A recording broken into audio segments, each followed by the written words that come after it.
cha lu theo tệ là mỗi nhủ mà là cha lu theo số mà là điều gì từ mà lên nhà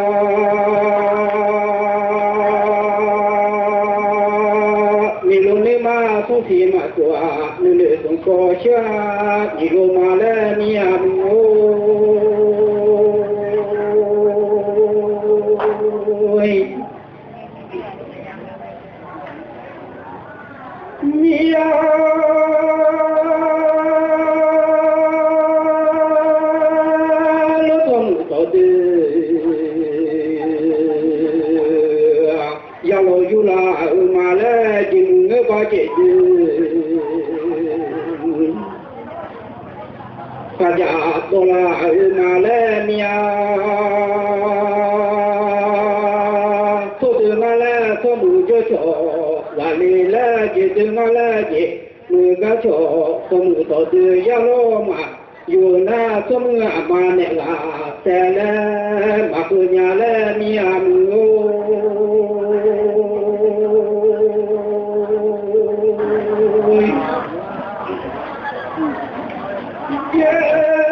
như vậy biết khách nu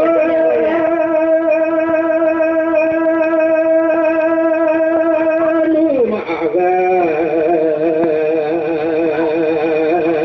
mà khỏi khỏi ba là ra thì đại lẽ lo mà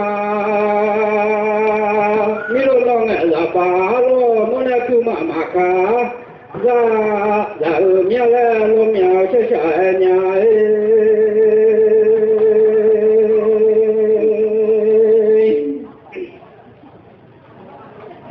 ma bu mi nu yo la ayu ma chi mi lo yu sha ta po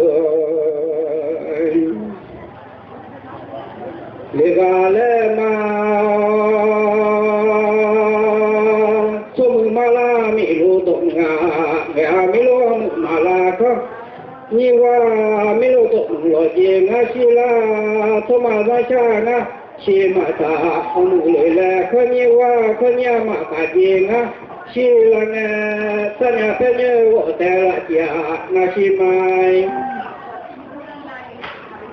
la ya mi lo to le le to nga ya mi lo nga do a to le le mya bu do to ya no chi no sha sha nya